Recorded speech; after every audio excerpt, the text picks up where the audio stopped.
going to start with Nili and ask her to talk about what she thinks is a major challenge facing Jewish education today. I'm going to follow directions and use the mic. Okay. Hi. All right. Plenty loud. Question is one of the biggest problems we see facing Jewish education today. And I feel like I have lots of subsets to my answer, but very broadly speaking, I would say the biggest problem facing us today is relevance. We are in an age when our youth and our adults have all the choices in the world for how they want to identify and what they want to identify as. It's, for better or for worse, it's pretty clear from all the studies that anti-Semitism isn't holding us together anymore, and frankly, Israel isn't holding us together anymore. So what is it that is going to call the next generation to feel like this needs to be, that the Jewish identity is their identity? And for me, the answer to that is relevance. So what do I mean by that? First of all, I want to be clear that I don't mean,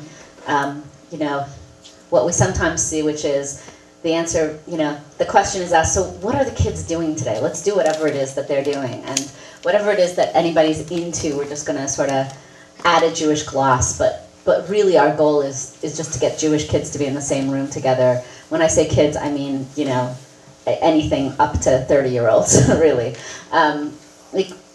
There is often that response, whatever we can do to get them all in a room with each other, interacting, it's good.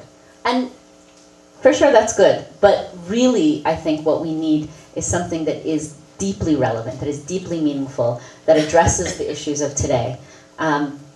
In my line of work, we focus a lot on the ecological crisis that's facing us today, and I think that that's a big area where a lot of the next generation is very seriously concerned.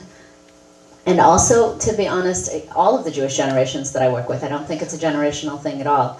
I think that Judaism is at its best when it is grappling with the issues of the day in a really deep and meaningful way. So what is it in 2,000 years of tradition that we have learned that we can bring to the ecological crisis? What is our contribution to this problem that we're facing as a planet, as humanity?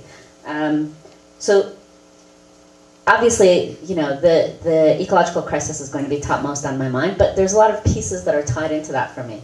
I think that we're seeing nowadays a real yearning for real spirituality. I work with a lot of folks who don't really align themselves denominationally anymore. They don't necessarily align themselves with a synagogue or with, if they do align themselves with a Jewish institution, it's certainly not necessarily just one, right? There's a lot of picking and choosing, and I think there was a report that came out recently where it was sort of called the frappe latte cappuccino, generation, right? In a generation where you can say, who is it? Was that a latte? Summoner. Yeah. Yeah. The metaphor being that in an age when you can go and, pick, you can walk into Starbucks and you can pick your drink in the most ridiculously detailed sort of way that you can imagine, how do we work with a generation that's used to that amount of tailoring, that amount of creating of their own identity? And I think that when it comes to spirituality, people are looking for choices, they're looking for options, and they're looking for real meaningful spiritual connection. And again, for us, we feel like one of the deepest and most serious ways to do that is by reconnecting with the rest of creation, getting people outdoors, connecting to the divine in all of creation. It's not the only way by any means, but I think it's a part of the answer. Let's see. I wrote something down here I can no longer read. We're going to skip that. It wasn't relevant. It was no longer relevant, exactly. So I think that this also very much speaks to the issue of Jewish leadership in the future, particularly future Jewish educators. The last piece of research that I read, which is the Aegis report, and I wish I remembered what that stood for. It came out of JESNA. It came out of the. Tell me what JESNA stands for. Jewish Education Service of North America. What she said, right? Which is an umbrella organization that really tries to keep their finger on what's going on in Jewish education and tries to do research, among other things, in that. Very, very clear, and perhaps to no one's surprise, the issue of the graying of Jewish education came out, that our Jewish educators are getting older, and there aren't necessarily a younger generation of folks who are replacing them, replacing the older generation.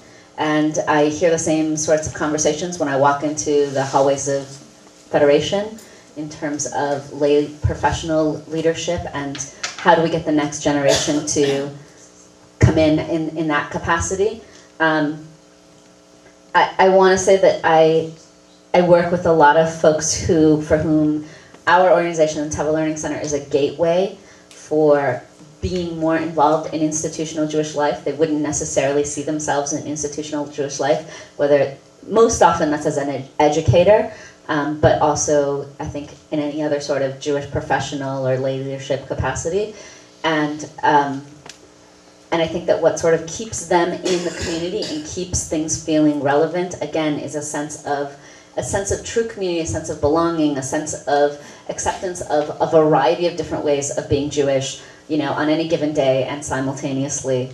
And so I really feel like all of the various identity problems that we're seeing, from the graying of Jewish education to our lack of leadership in our philanthropies to just our synagogue membership, what have you, come back to this question of relevance, community, and spirituality.